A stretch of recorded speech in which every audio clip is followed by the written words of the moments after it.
आज आपण बनवणार आहोत गरम गरम अशी मालवणी पद्धतीने कुळथाची पिठी। त्यासाठी इथे मी एक भांडं घेतले, त्याच्यामध्ये कुळथाचं पीठ घेतले। तर हे कुळथाचं पीठ मी रेडीमेड आणलेलं आहे, एकदम बारीक असं, जसं आपलं कणकेचं पीठ असतं ना त्या पद्धतीने। आता हे पीठ ह्या पिठामध्ये मी थोडं थोडं पाणी घालून याचा गुठळा मोडून घेणार आहे पहिले या पद्धतीने। त्याचा गुठळा मोडून झालेला आहे। आता हे 5 मिनिटं साईडला ठेवूया। बाकीचं साहित्य सांगते। पाव चमचा हळद, चवीपुरतं मीठ, 2-3 कोकम, 3 ते 4 लसूणच्या पाकळ्या ठेचून घेतल्या, 4 ते 5 कढीपत्ता, 1 मिरची। त्याच्यानंतर इथे एक पातेलं घेतलं आहे, पातेल्यामध्ये अगदी 2 चमचे तेल घातले, 2 ते 3 मी जे लसूण ठेचून घेतले होते ते फोडणीला टाकलेत।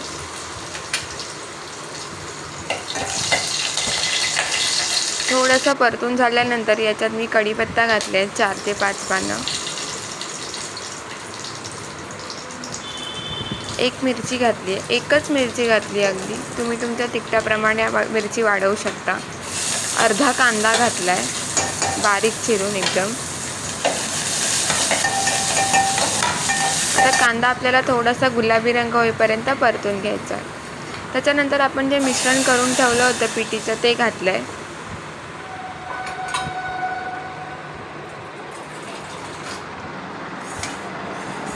अगदी 5 ते 7 मिनिटात ही पिठी होते, जास्त वेळ लागत नाही याला।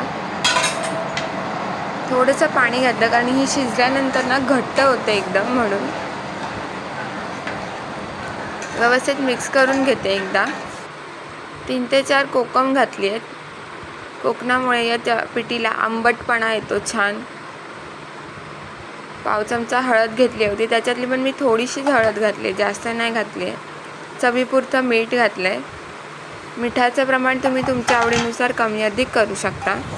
आता हे एकदा व्यवस्थित मिक्स करून घेते।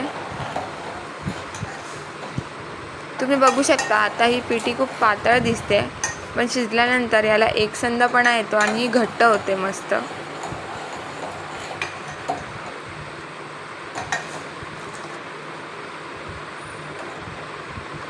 आपली पिठी शिजलेली आहे, तुम्ही बघू शकता घट्ट झाली आहे, साईडने उकळी सुद्धा आली आहे याला।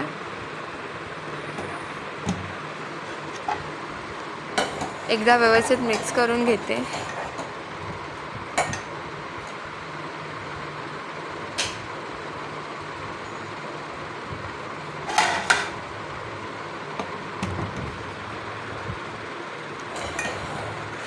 बघू शकता आता ही खूप घट्ट दिसते, एवढीच ठेवायची आपल्याला, जास्त पण घट्ट नाही करायची आणि जास्त पण पातळ नाही करायची।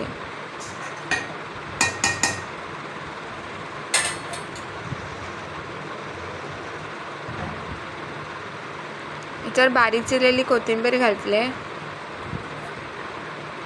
आणि गॅस बंद केला आहे। आता ही सर्व करून घेऊया।